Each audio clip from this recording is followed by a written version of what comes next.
नमस्कार, मैं Satyendra Kumar government ITI college Bansi district Banda में टीचर हूं और आप सभी छात्रों का बहुत बहुत स्वागत करता हूं आपके अपने यूट्यूब चैनल ITI 360 डिग्रीज़ में। फर्स्ट ईयर का जो है CBT एग्ज़ाम चल रहा है और जिसमें आप लोगों की बहुत अच्छी तैयारी चल रही है। मैं मैराथन टेस्ट भी आप लोगों के लिए लेके आ रहा हूँ और जिसमें मैंने 2 मैराथन टेस्ट ऑलरेडी आप लोगों के लिए करा दिए हैं। मैं डेली जो है कोशिश करता हूँ कि 1 बजे है दोपहर में आप लोगों के लिए मैराथन टेस्ट कराऊँ और उससे काफ़ी आप लोगों का फ़ायदा होने वाला है, क्योंकि वही सारे क्वेश्चन जो हैं वो एग्ज़ाम में आने वाले हैं। साथ में ही मॉडल पेपर भी आप लोगों को प्रोवाइड करता जा रहा हूं, ताकि मॉडल पेपर से आप लोग पढ़ लें और मैराथन टेस्ट में आप लोग कितना सीखे हैं वो जब आप टेस्ट देंगे तो आपको पता चल जाएगा। फ़िलहाल उस टेस्ट में भी मैं आपको थोड़ा बहुत समझा देता हूं और मॉडल पेपर में भी मैं आपको पूरा समझाता हूं। तो आप लोग मॉडल पेपर से पूरे क्वेश्चन रिवाइज कर लीजिए और जब मैराथन टेस्ट में देता हूं तो उस समय उनको आंसर दीजिए, तो आपको पता चल जाएगा कि मैं कितना सीख लिया हूं। तो आप लोग मैराथन टेस्ट भी दीजिए, मॉडल पेपर भी देखिए। और आज का ये मॉडल पेपर नंबर 13 है। इससे पहले 12 मॉडल पेपर बना चुका हूँ। निमी की न्यू PDF से ही क्वेश्चन आ रहे हैं और वहीं से मैं आपको पूरा मॉडल पेपर और मैराथन सारी की प्रैक्टिस में जो है वहीं से करा रहा हूँ। आप लोग निश्चिंत रहें, आपके 50 में से 50 मार्क्स अवश्य आएंगे अगर आप पूरी अच्छी तरीके से मेरे चैनल से तैयारी करते हैं। तो वीडियो स्टार्ट करते हैं। आते हैं क्वेश्चन नंबर 1 पर। क्वेश्चन नंबर 1 है, बढ़ी हुई उत्पादकता का लाभ किसे मिलता है? तो किसे मिलता है? तो क्वेश्चन नंबर 1 का सही आंसर ऑप्शन डी है। देखिए, जब प्रोडक्टिविटी बढ़ती है तो गवर्नमेंट को भी उसका लाभ मिलता है, क्योंकि गवर्नमेंट टैक्स लेती है, तो ज़्यादा प्रोडक्ट होंगे तो ज़्यादा टैक्स होगा। कस्टमर वर्कर को भी मिलता है, बिजनेस को भी मिलता है, इसलिए ऑप्शन जो डी है ऑल ऑफ अबव, उपरोक्त सभी, ये आंसर सही है। आगे बढ़ते हैं, आते हैं क्वेश्चन नंबर 2 पर। क्वेश्चन नंबर 2 है, one can be efficient at the work if he और सी, कार्यस्थल पर कुशल व्यक्ति हो यदि वह, तो अगर कोई कार्यस्थल पे कुशल व्यक्ति है तो वो क्या होगा? ही इज लिखा इज पंक्चुअल, वो पंक्चुअल होगा, जैसे समय का पूरा समय पे आ रहा है। फॉलो रूल्स, नियम का पालन कर रहा है। फॉलो सेफ्टी प्रिकॉशंस, प्रोसीजर, सुरक्षा से संबंधित सारी चीज़ों को वो प्रोसीजर को फॉलो कर रहा है। तो ऐसा व्यक्ति जो है वो जो जिसमें जो है ये तीनों गुण पाए जाएंगे, वो व्यक्ति क्या होगा? अपने कार्य के प्रति जो है कुशल होगा। इसलिए ऑप्शन जो डी है वो सही है, ऑल ऑफ द अबव, मतलब उपरोक्त सभी। आगे बढ़ते हैं, आते हैं क्वेश्चन नंबर 3 पर। क्वेश्चन नंबर 3 है, सेफ्टी इंक्लूड या सुरक्षा में शामिल है। तो प्रॉपर हाउसकीपिंग, मतलब पूरी तरीके से सामान सही से रखना। Proper storage and handling of tool and equipment, सही से टूल को रखना और उनको सही ढंग से चलाना। और use of PPE, personal protective जो इक्विपमेंट्स होते हैं, जैसे मास्क है, जैसे कि गॉगल्स है, जैसे कि हेलमेट है, इन चीज़ों का प्रॉपर ढंग से प्रयोग करना। तो सुरक्षा में ये सभी चीज़ें शामिल हैं, उपरोक्त तीनों चीज़ें शामिल हैं, इसलिए ऑप्शन जो डी है वो सही है, उपरोक्त सभी। आगे बढ़ते हैं, आते हैं क्वेश्चन नंबर 4 पर। क्वेश्चन नंबर 4 है, एक संगठन का विकास, फिल इन द ब्लैंक्स की वृद्धि। Growth of organization is growth of, जब हम किसी ऑर्गेनाइजेशन का ग्रोथ होता है तो किसका ग्रोथ होता है? इकोनॉमी का भी ग्रोथ होता है। ऑप्शन जो ए है वो सही है। आगे बढ़ते हैं, आते हैं क्वेश्चन नंबर 5 पर। क्वेश्चन नंबर 5 है कि किसी देश की आर्थिक वृद्धि, फिल इन द ब्लैंक्स होती है। The economic growth of a country is, fill in the blanks. Question number 5 का सही आंसर ऑप्शन बी है, increase in the production of good and service. वस्तुओं और सेवाओं के उत्पादन में वृद्धि से ही जो कंट्री की इकोनॉमी है वो बढ़ती है। किसी भी देश की आर्थिक वृद्धि तभी होती है जब वस्तुओं और सेवाओं का उत्पादन में वृद्धि होती है। ऑप्शन जो बी है वो सही है 5 का। आगे बढ़ते हैं, आते हैं क्वेश्चन नंबर 6 पर। क्वेश्चन नंबर 6 है, फिल इन द ब्लैंक्स के साथ कार्य अधिक कुशलता से होता है। Work become more efficient with. तो क्वेश्चन नंबर 6 का सही आंसर, आप लोग ऑप्शन पढ़ ले रहे हैं यहाँ पर, मैं आपको बता देता हूँ सही आंसर जो है वो टीम वर्क एंड कोलैबोरेशन है। जब आप टीम वर्क और कोलैबोरेशन करते हैं तो आपका जो कार्य है वो और कुशल यानी कि और इफिशिएंट हो जाता है, इसलिए क्वेश्चन नंबर 6 का सही आंसर ऑप्शन सी है। आगे बढ़ते हैं, आते हैं क्वेश्चन नंबर 7 पर। क्वेश्चन नंबर 7 बहुत अच्छा क्वेश्चन है और CBT एग्जाम में आ भी चुका है। GDP की एक्सपेंशन या GDP का फुल फॉर्म पूछा गया है, बहुत आसान है। Gross domestic product is the full form of GDP। Question जो है 90% आने की संभावना है, ये क्वेश्चन को मैं फोकस कर रहा हूँ। CBT जो फर्स्ट फेज में लगभग हर एग्जाम में आया हुआ है एम्प्लॉयबिलिटी के, तो इसलिए इसको एकदम GDP को, ग्रॉस डोमेस्टिक प्रोडक्ट, एकदम याद कर लीजिए। आगे बढ़ते हैं, आते हैं क्वेश्चन नंबर 8 पर। क्वेश्चन नंबर 8 है, economic growth is measured by increase in the country total output और रियल। आर्थिक विकास को देश की कुल उत्पादकता या वास्तविक फिल इन द ब्लैंक्स में वृद्धि से मापा जाता है। तो क्वेश्चन नंबर 8 का सही आंसर ऑप्शन बी है, ग्रॉस डोमेस्टिक प्रोडक्ट जीडीपी से मापा जाता है।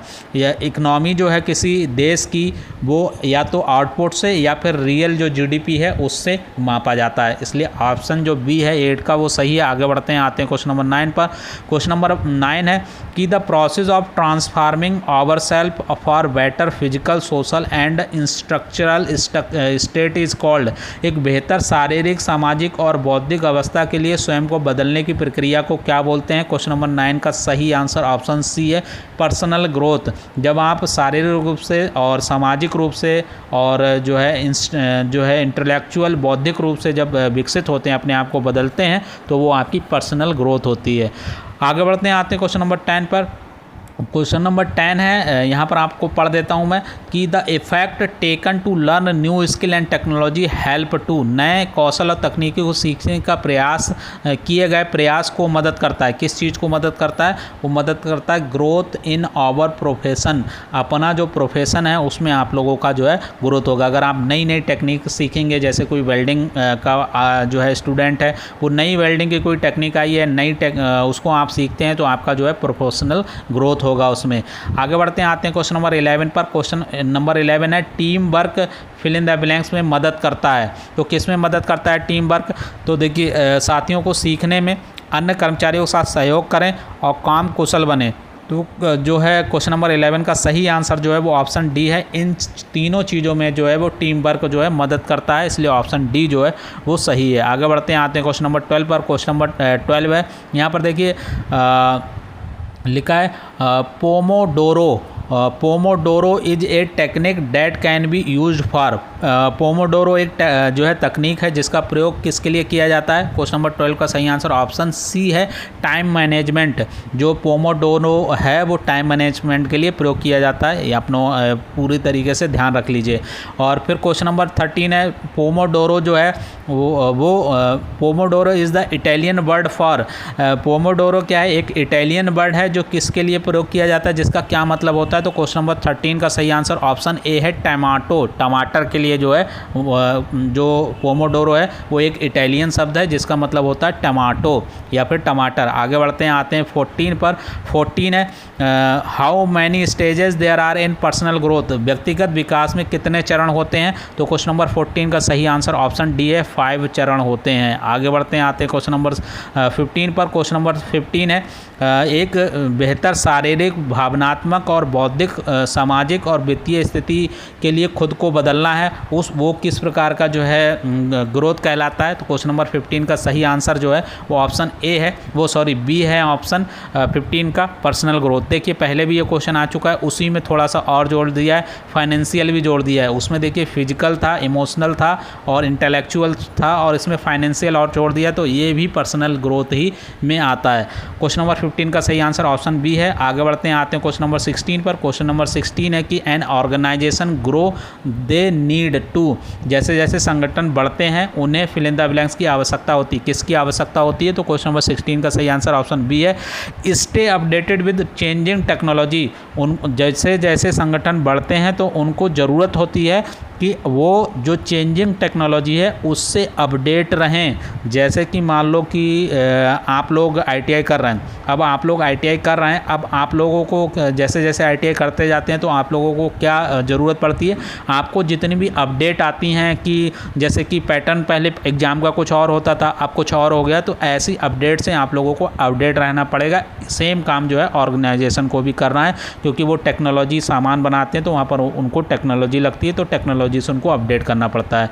आगे बढ़ते हैं, आते हैं क्वेश्चन नंबर 17 पर। क्वेश्चन नंबर 17 है, as technology changes organization need to. जैसे जैसे तकनीकी बदलती है, संगठन को क्या करना चाहिए?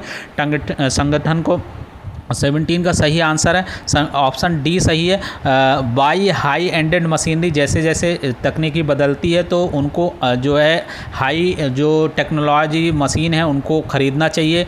और ट्रेन एम्प्लॉई जो है प्रोडक्टिकली, मतलब अपने जो एम्प्लॉई हैं उनको भी नई तकनीकी के अनुसार जो है ट्रेनिंग कराना चाहिए। कंडक्ट सेफ्टी ट्रेनिंग पर, और जो सुरक्षा संबंधी जो ट्रेनिंग है उनको भी अपने एम्प्लॉई को या कर्मचारी को कराते रहना चाहिए। इसलिए ऑप्शन जो डी है वो सही ऑप्शन है। आगे बढ़ते हैं, आते हैं क्वेश्चन नंबर 18 पर। क्वेश्चन नंबर 18 है, इनमें से कौन सा अच्छा पीपल मैनेजमेंट नहीं है।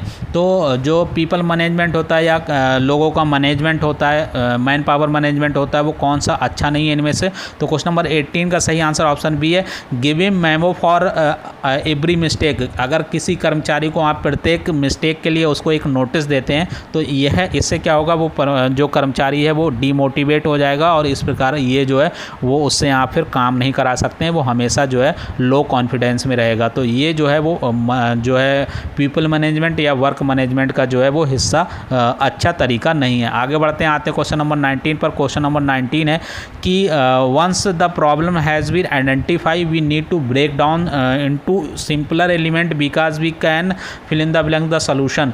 तो क्वेश्चन नंबर 19 का सही आंसर ऑप्शन बी है, आइडेंटिफाई द वी कैन, लिखा है वी कैन द सॉल्यूशंस। तो जब समस्या की पहचान हो गई है तो उसमें से सरलता से विभाजित करने की आवश्यकता होती है, क्योंकि हम समस्या का जो है आइडेंटिफाई कर लिए हैं। तो क्वेश्चन नंबर 19 का सही आंसर ऑप्शन वी है। आगे बढ़ते हैं, आते हैं क्वेश्चन नंबर 20 पर। क्वेश्चन नंबर 20 है, filling out a form by answering question is the part of. प्रश्नों के उत्तर देकर एक फॉर्म भरना किसका हिस्सा है ये। तो क्वेश्चन नंबर 20 का सही आंसर ऑप्शन डी है, एक क्वेश्चनराइज सर्वे, एक जो है प्रश्नोत्तरी सर्वे का ये क्या है, एक हिस्सा है। आगे बढ़ते हैं, आते हैं क्वेश्चन नंबर 21 पर। क्वेश्चन नंबर 21 है कि प्रभावी श्रमिकों को सामने आने वाली जो चुनौतियाँ फिल इन द ब्लैंक्स अन्य श्रमिक है। The challenges faced by migrated worker fill in the blanks any other workers. तो कौन कौन सी चुनौती आती हैं, जो माइग्रेटेड वर्कर होते हैं उनको कौन कौन सी चुनौती आती है अन्य वर्कर के कंपेयर में। तो क्वेश्चन नंबर 21 का सही आंसर है मच मोर देन। तो जो है जो माइग्रेटेड वर्कर हैं उनको ज़्यादा चुनौती आती है as compare to other worker के। तो मच मोर देन यानी कि जो है एज कम्पेयर टू ज़्यादा। आगे बढ़ते हैं, आते हैं क्वेश्चन नंबर 22 पर। क्वेश्चन नंबर 22 है, प्रवासी मजदूरों को सबसे अधिक प्रभावित करने वाले प्रमुख कारणों में से एक है। तो जो प्रवासी मजदूर हैं उनमें उनको प्रभावित करने वाले सबसे प्रमुख कारण क्या है। तो क्वेश्चन नंबर 22 का सही आंसर ऑप्शन ए है, लैक ऑफ जो है लिटरेसी, मतलब शिक्षा की कमी या अशिक्षित होना जो है एक प्रमुख कारण है प्रवासी या माइग्रेटेड जो है मजदूरों की। आगे बढ़ते हैं, आते हैं क्वेश्चन नंबर 23 पर। क्वेश्चन नंबर 23 कार्बल लिखा है कि it is the responsibility of fill in the blanks to provide water power and other basic facilities to the work force. कार्यबल पर पानी, बिजली या अन्य बुनियादी सुविधाओं को प्रदान करने की जिम्मेदारी किसकी है। तो क्वेश्चन नंबर 23 का सही आंसर जो है वो ऑप्शन सी है, मैनेजमेंट है। किसी कंपनी का अगर मैनेजमेंट है तो उसकी जिम्मेदारी है कि जो कार्यस्थल है जहाँ पर काम हो रहा है वहाँ पर वो पानी, बिजली और अदर फैसिलिटी को वहाँ पर प्रोवाइड करे। क्वेश्चन नंबर 24 पर आते हैं। क्वेश्चन नंबर 24 है, when workers are migrated company should conduct. जब श्रमिक जो हैं उनका पलायन हो रहा है तो कंपनी का आचरण क्या होना चाहिए। तो कंपनी का आचरण होना चाहिए ऑप्शन ए फॉर्मल जो है इंडक्शन जो है प्रोग्राम, एक फॉर्मल जो है इंट्रोडक्शन जो है प्रोग्राम या इंडक्शन प्रोग्राम, आपस में बातचीत जो है जो जब आपके श्रमिक हैं उनका पलायन हो रहा है तो आपको जो है एक आपसी बातचीत करना चाहिए। एक ऐसा प्रोग्राम रखना चाहिए जिसमें आप वर्कर से बातचीत कर सके कि आपको क्या दिक्कत है, क्यों आप लोग यहाँ से कंपनी से जो है छोड़ के नौकरी जा रहे हैं। तो ये एक फॉर्मल इंडक्शन प्रोग्राम रखना चाहिए कंपनी को। आगे बढ़ते हैं, आते हैं क्वेश्चन नंबर 25 पर। क्वेश्चन नंबर 25 है, fill in the blanks is helpful for collecting people feedback and understanding their. कर्मचारियों की प्रतिक्रिया को एकत्र करने और उन्हें समझने में सहायक है। क्या चीज़ सहायक होता है? तो क्वेश्चन नंबर 25 का सही आंसर ऑप्शन बी है, एम्प्लॉय सर्वे। एम्प्लॉय सर्वे, जब आप कर्मचारी से सर्वे करेंगे तो यही कर्मचारियों की प्रतिक्रिया को एकत्र करने और उन्हें समझने में सहायक होगा, क्योंकि कर्मचारी से आप लोग पूछेंगे कि आपको क्या समस्या हो रही है, क्या आप लोग क्यों नौकरी छोड़ रहे हैं, क्या क्या फैसिलिटी आपको चाहिए, क्या नहीं है, क्या होनी चाहिए, और ये सारी सर्वे करने के बाद ही आप लोग जो है वो उन्हें समझने में सहायक होंगे, कर्मचारी को समझने में सहायक होंगे। तो ये 25 क्वेश्चन का set number 13 model paper number 13 है। इंपॉर्टेंट क्वेश्चन है, आप लोग इनको बिल्कुल तैयार कर लेंगे।